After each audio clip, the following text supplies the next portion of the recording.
Have you ever wondered what happened when Jesus took a stand against the religious leaders of his time? Dive into the powerful story of Jesus challenged the Pharisees, now on Gospel News Animated TV. Experience the courage and wisdom of Jesus as he confronts the Pharisees, teaching us lessons of truth, humility, and faith.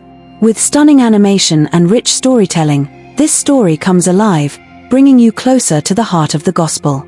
Subscribe now to Gospel News Animated TV for more inspiring biblical stories that will strengthen your faith and spark meaningful conversations. Don't miss out, hit that notification bell.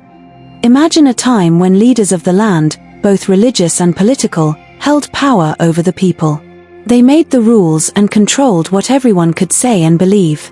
Now, picture someone coming along and boldly challenging those leaders. He doesn't just stay quiet in the face of injustice. He speaks out, calling them hypocrites, accusing them of using their power to oppress and deceive others. This is what Jesus did when he confronted the religious leaders of his time. One day, in the temple, Jesus openly challenged the religious leaders. He told them how their actions contradicted God's true desire for holiness. They had become hypocrites, focusing on outward appearances while neglecting their hearts. They acted as though they were perfect, while they oppressed the poor and manipulated God's laws to benefit themselves. Woe to you, teachers of the law and Pharisees, you hypocrite! You shut the door of the kingdom of heaven in people's faces. You yourselves do not enter, nor will you let those enter who are trying to. Matthew 23 verse 13. Jesus didn't hold back. He didn't fear speaking the truth, even when it put his life at risk. He condemned their love for power and their lack of true justice. He challenged their hypocrisy, which was so similar to the way modern-day leaders sometimes act today, pretending to care for the people while seeking their own advantage. Like today's corrupt leaders, the Pharisees were resistant to the truth because it exposed their wrongdoings. Moral lesson. Jesus calls us to be brave in standing up for truth, even when it challenges those in power. Like Jesus, we must not let fear of consequences stop us from doing what is right. Lesson for children. If you see someone being treated unfairly, or if you hear lies being told, be like Jesus and speak out for truth and justice. Even if others don't like it, God is proud of you when you speak with courage and love. The night before his arrest, Jesus gathered with his disciples for a meal in a simple room. This would be their last meal together before his death.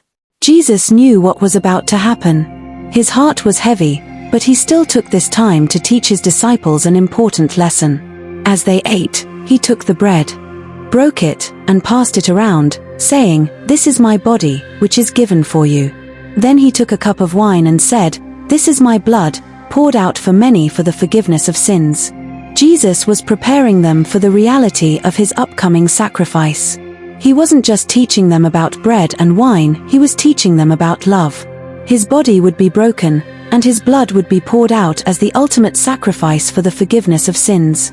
This meal would become a symbol of his deep love for all humanity. However, even in this moment of love and teaching, there was betrayal. One of Jesus' closest disciples, Judas, had already made a deal with the religious leaders. He would betray Jesus for 30 silver coins. Jesus knew this, but he didn't condemn Judas in that moment. Instead, he showed deep sorrow and compassion, knowing that Judas' actions were part of a larger plan that God had set in motion. "This is my body, which is for you. Do this in remembrance of me." 1 Corinthians 11 verse 24. Moral lesson. Even when we are betrayed or hurt by others, we should still act with love. Jesus didn't stop loving Judas, even though he knew he would betray him. Jesus' love was unconditional. Lesson for children. Sometimes people will hurt you or betray you, just like Judas betrayed Jesus. But remember, Jesus loves you no matter what. We are called to love others even when they hurt us. After the Last Supper, Jesus went to the Garden of Gethsemane to pray. He knew that his time had come. He felt deep anguish and prayed, asking God, "If it is possible, take this cup from me. Yet not my will, but yours be done." Jesus was afraid, knowing the pain he would face. But he chose to follow God's will over his own desires, teaching us the power of surrendering our will to God. In the dark of night, the religious leaders sent soldiers to arrest Jesus. Judas led them to the garden and betrayed Jesus with a kiss. When Jesus was arrested, his disciples wanted to fight, but Jesus stopped them. He knew that this was part of God's plan, and he wasn't going to resist. "Not my will, but yours be done." Luke 22 verse 42. Jesus' arrest was a powerful example of trusting God's plan, even when it led to suffering. Today, many people around the world face arrest or persecution because of their faith. They might be thrown into prison, punished, or tortured.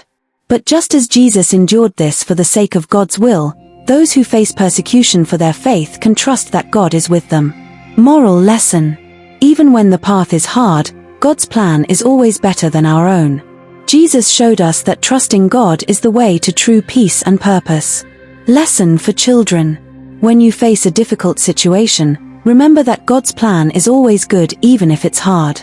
Trusting God will help you have peace, just like Jesus did. The next day, Jesus was sentenced to die.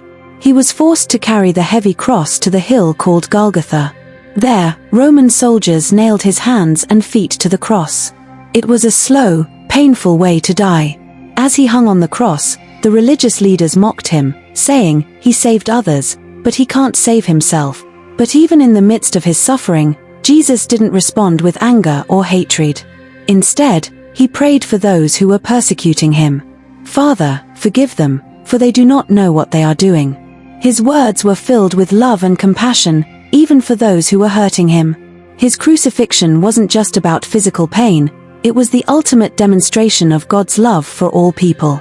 "Father, forgive them, for they do not know what they are doing." Luke 23 verse 34. After hours of suffering, Jesus cried out, "It is finished." He had completed his mission. He had paid the price for the sins of the world, offering forgiveness to everyone who believes in him. It is finished. John 19 verse 30.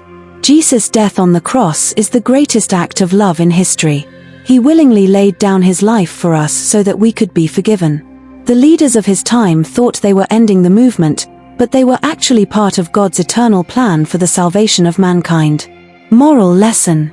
Jesus' love was stronger than any persecution or pain. His death teaches us to love others, even when it's hard, and to forgive those who hurt us. Lesson for children.